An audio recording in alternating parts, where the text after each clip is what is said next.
Para as famílias de baixa renda, o gás de cozinha é uma das maiores despesas na economia doméstica. Por isso, qualquer elevação de preço tem um impacto significativo. E além das oscilações registradas este ano, tem mais um aumento vindo por aí. Saiba o porquê tem ocorrido essa valorização do GLP no Brasil.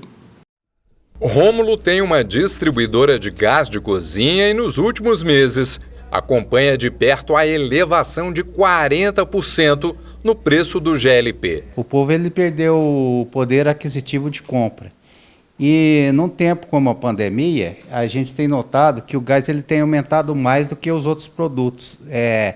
E esse valor tem chegado para o revendedor final. Então o que acontece? Desde maio até hoje, nós já tivemos 8 aumentos, totalizando um aumento de 40%. E esse valor você não consegue passar para o consumidor. Por que a gente não consegue?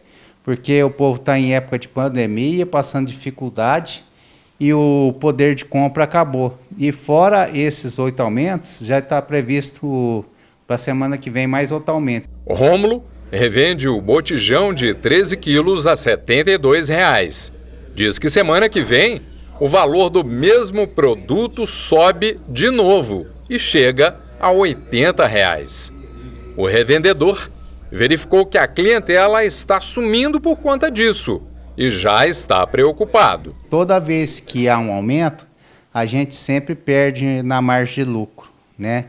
Porque a tendência do mercado seria o quê? A diminuir devido à dificuldade da pandemia. Então, assim, a gente tenta fazer o controle o máximo possível, né? A gente perde parte do lucro, mas, assim, realmente a gente não consegue repassar, porque nós estamos vivendo época de pandemia e fica complicado, né, para quem está comprando e para quem está revendendo. E porcentagem dessas revendas, tem muitas que são clandestinas. Então, o que quer dizer isso, né? A gente não sabe a procedência do gás. Então, você vê aí no mercado de trabalho, postos clandestinos vendendo gás a preço muito mais baixo, né?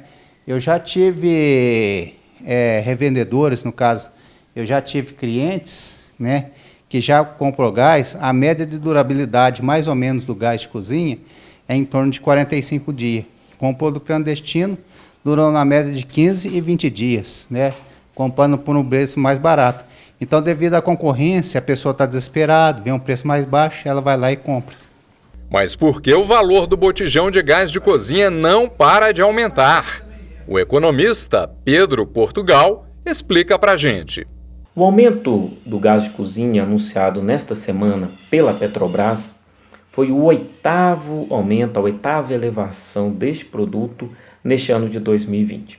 Alguns fatores nos ajudam a entender um pouco melhor o porquê dessa elevação. O primeiro fator que temos que considerar é o fato de que a cotação internacional do petróleo, como ele é uma commodity e cotado internacionalmente, ela se elevou, a cotação aumentou nos últimos dias, e como a Petrobras nos últimos anos vem praticando uma política de preços na qual essas elevações são sempre repassadas quase que automaticamente para os derivados, especialmente o gás de cozinha, esse é um fator que ajuda a explicar.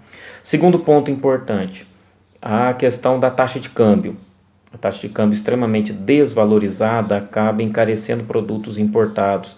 E não podemos esquecer que ainda dependemos de petróleo importado e a cotação, sendo internacional, é uma cotação em dólar. Então isso também ajuda a explicar bastante isso.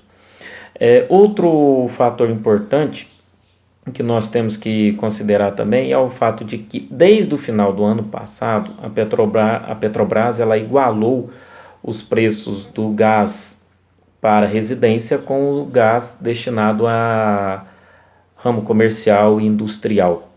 Então ela vende agora a granel e as próprias distribuidoras que fazem o invase de forma diferenciada, em tamanhos diferenciados de botijões, de acordo com a demanda.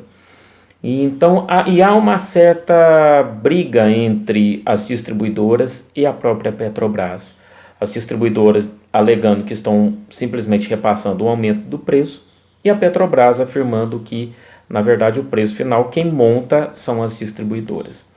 No final, a gente pode ter em mente o seguinte: enquanto a cotação do petróleo estiver em elevação e também enquanto a taxa de câmbio estiver bastante desvalorizada, esses são impactos que poderão acontecer em produtos que os nossos consumidores estão sempre aí procurando e demandando. E apesar da expectativa de alta para o gás de cozinha, não existe qualquer risco de desabastecimento, o que seria um problema ainda maior para a população. Por isso, não há necessidade de comprar mais botijões do que o mínimo necessário para o consumo da família durante o mês.